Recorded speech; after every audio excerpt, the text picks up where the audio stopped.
After a pretty exciting bye week in which the Steelers originally sat at third in the AFC North and eventually rose to first place in the AFC North for doing literally absolutely nothing, we returned home after the bye week against the Cleveland Browns. So, as you guys know, the first meeting, week 1, was a pretty wild game, and it ended in a tie. It ended in a fucking tie.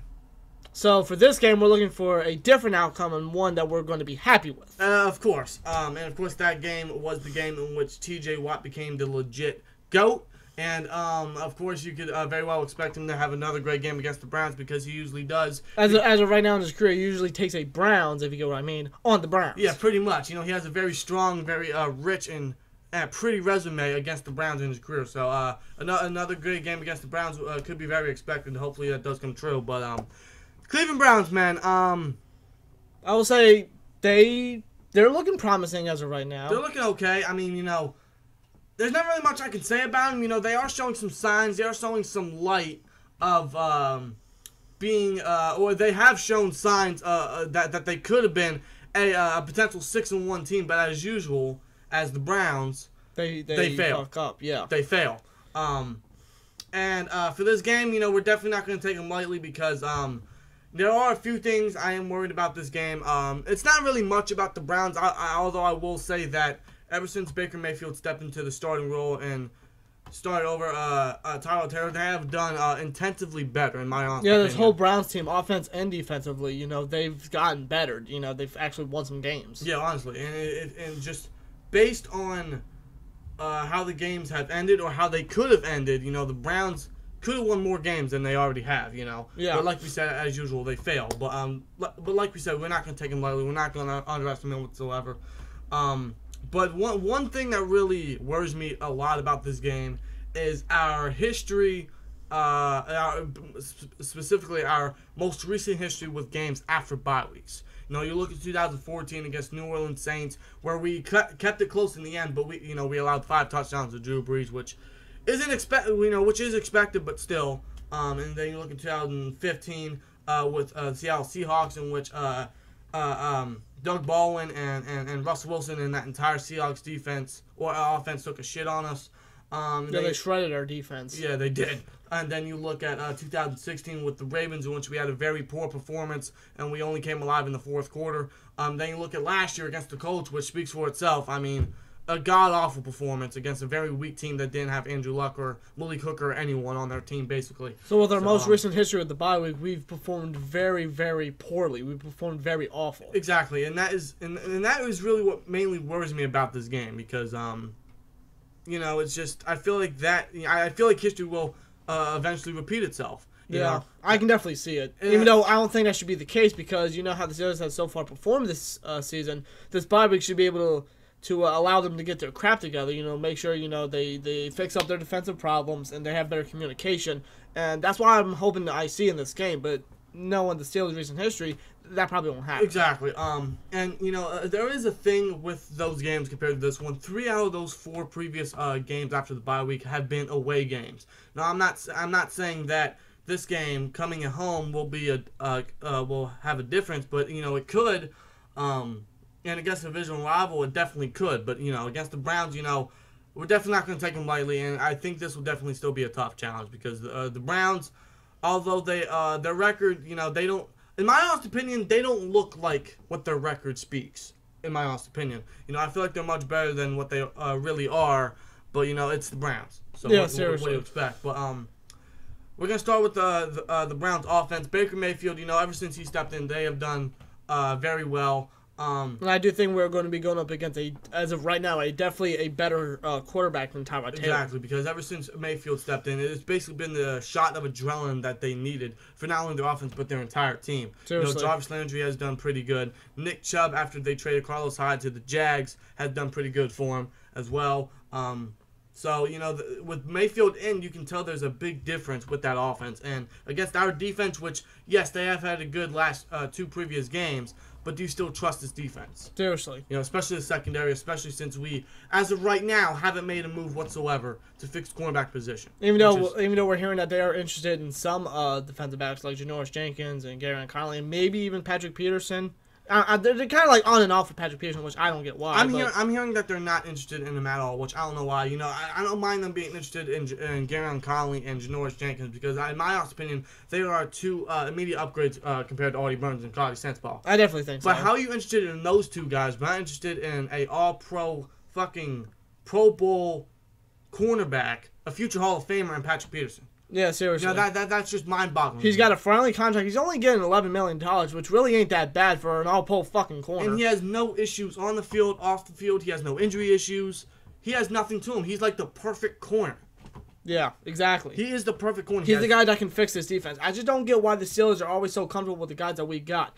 It is shown in the past. Antoine Blake, Ross Cockrell, and even Mike Mitchell. Exactly. That has not worked for this defense, and as of right now with Artie Burns and Cody Sensabaugh, even though I'm fucking praying to God that they upgrade and they fucking get their crap together, if they don't, then history's going to repeat itself again. Yeah, it's about time Steelers finally grow up here, fix this defense, and make a goddamn move. Absolutely, man, and preach that shit, man. You know, it's true.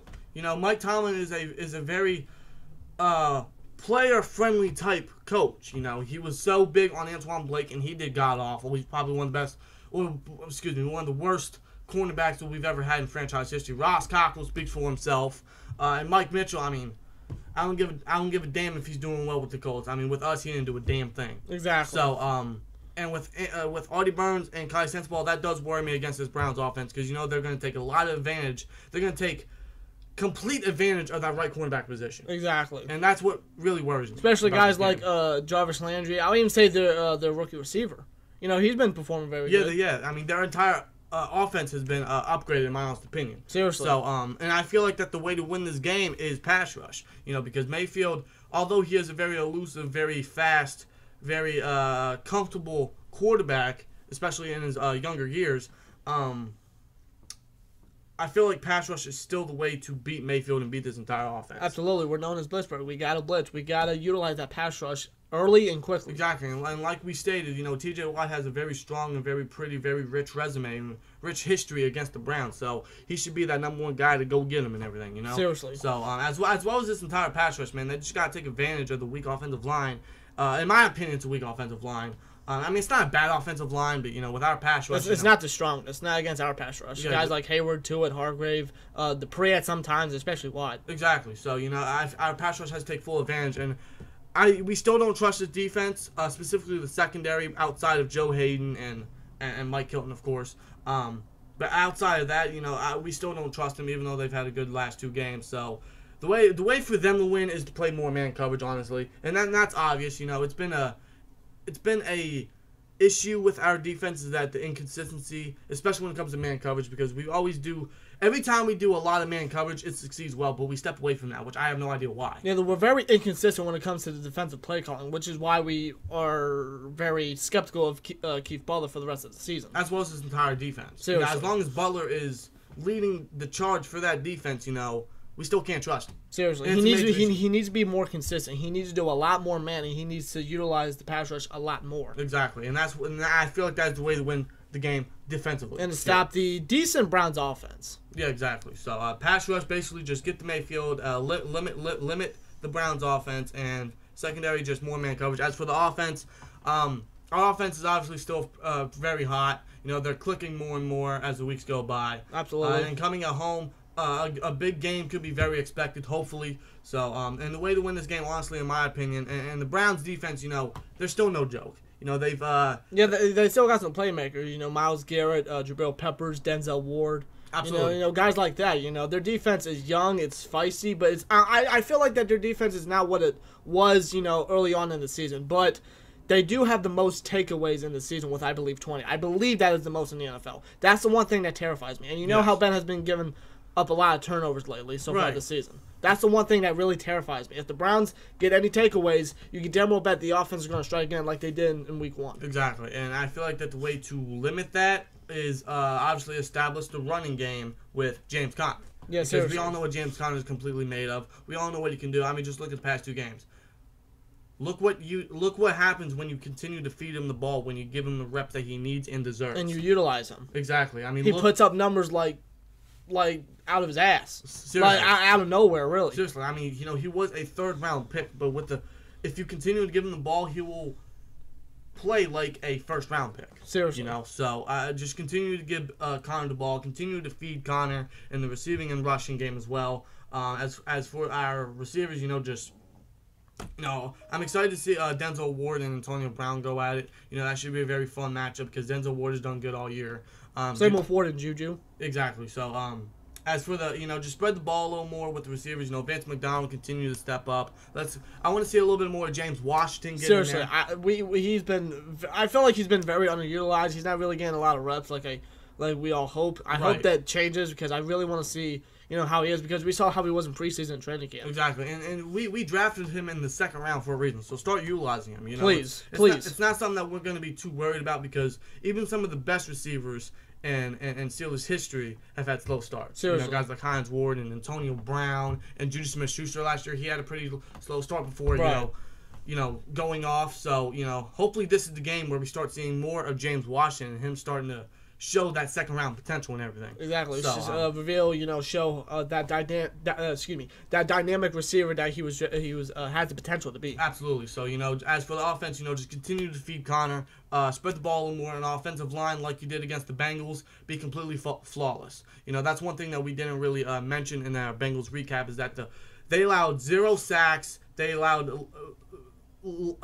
Very little pressure. Exactly. They allowed very little pressure. Well, the Browns' feisty front seven, especially what they did in Week 1. I'm hoping. And Myles Garrett, we saw what he did against Big Al, Alejandro Villanueva. Seriously, so I'm hoping Big Al can step his game up, and he has, as games go forward. Absolutely. So I'm hoping he can really step his game up because blocking Myles Garrett is not easy. No, it's not. As well as that entire Browns defensive line because they got a lot of youth and speed and feistiness and everything and aggression, strength.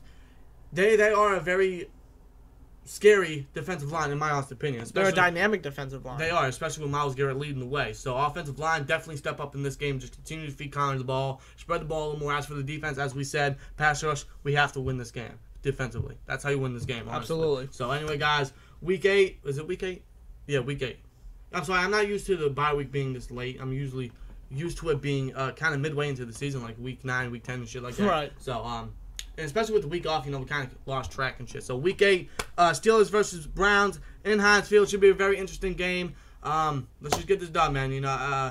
Because after this game, we have a long stretch of games, so this would be a great win to gain some momentum before heading into that very tough stretch of games. Absolutely. So let's just get this win. Let's gain some momentum. Get the win game. You have to gain some momentum. Yes, you have to. Because the schedule doesn't get any easier after this game. So Absolutely not. This would be a great way to gain some momentum heading into those games. So let's just get that win, man. Let's get this dub. And let's gain some momentum heading into the long stretch of games. And as well, of course, as staying at top of the AFC North mountain. So let's just get this win. And here we go, Steelers. Like, comment, subscribe. We'll see you later. Peace!